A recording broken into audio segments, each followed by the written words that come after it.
Hi there, this is Kevin Sylvester, and I am the author and the illustrator of the Neil Flambé murder mystery series, the Neil Flambé Capers, published by Simon & Schuster.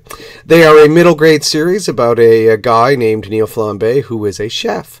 And he is a chef who has a powerful nose that helps him solve crimes and smell things like this potato right here. This thing right here. And it also helps him do all sorts of things like fight duels against other chefs and all this sort of stuff. He's helped out by his goofball cousin Larry and his girlfriend Isabella Tortellini and Inspector Sean Nakamura and all sorts of other people. So for World Read Aloud Day, what I thought I would do is read you the opening from Neil Flambé number 4, Neil Flambé and the Tokyo Treasure, which is set in Tokyo, and as I mentioned, I both write and do the illustrations for these books. So what I thought I would do when I was writing this book was just to mix things up a little bit, break away from the traditional page 1, something happens, page 2, the next thing happens, blah, blah, blah.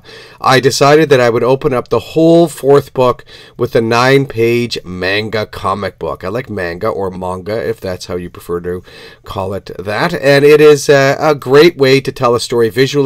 And what you find that's amazing too is that when you're doing research on any kind of a book, you find out that the Japanese probably did a version of it years before we ever did here over in North America. So there's actually a great manga series called Iron Walk Jan. Hold on a second here. If you indulge me, I will see if I can find a copy over back here on my rather messy desk. Ah! Jiminy Crickets. There we go. Iron Walk Jan.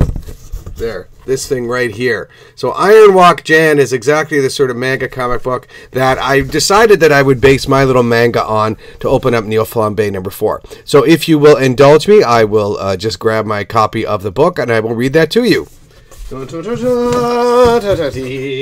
Goodbye, Neil Flambé cutout. This, by the way, is my messy attic studio. So here we go. Neil Flambé and the Tokyo Treasure. You see that Neil is in a little bit of trouble. In fact, a ninja star has cut off the top of his hat. And then you open up the book, and here we go. There it is. So I will read. I will do my best to do the goofy voices from this book, and you can have a kick out of it. Here we go. Time to cut to the chase. Your clever puns won't help you defeat him, says the woman. That's clearly a woman's voice.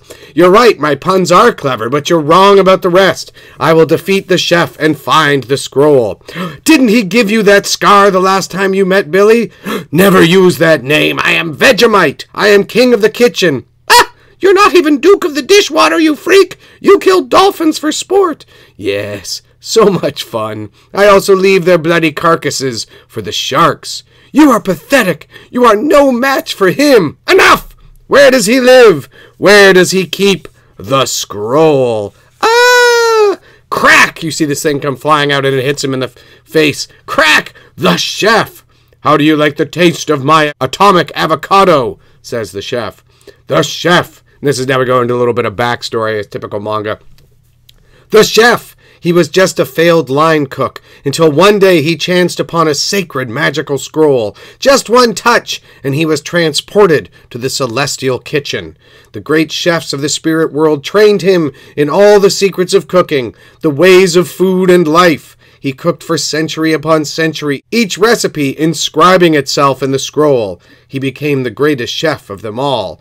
When he was ready, when he had mastered all the secrets, he was sent back to the earth. No time had passed. The chefs gave him a mission, to keep the world safe and well-fed.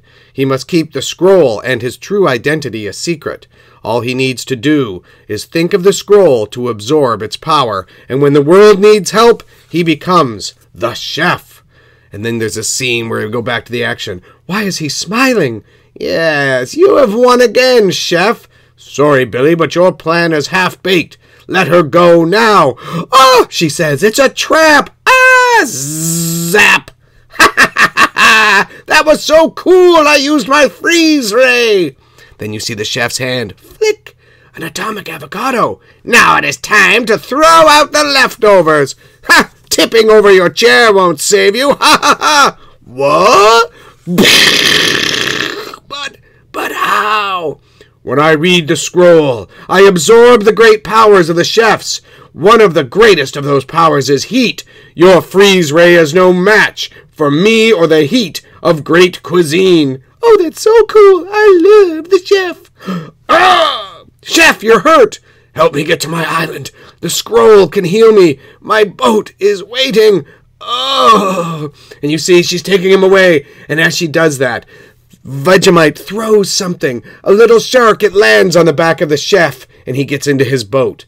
Now, my little shark, show me where the chef keeps the scroll. To be continued. So there you go. That is the opening manga sequence from Neo Flambé and the Tokyo Treasure. That is my little contribution to World Read Aloud Day. And isn't reading out loud a lot more fun than, I don't know, just sitting there looking at a book? Well, sometimes. Anyway, there you go. I'm Kevin Sylvester. Thanks for listening, and have a great World Read Aloud Day. Go read something great!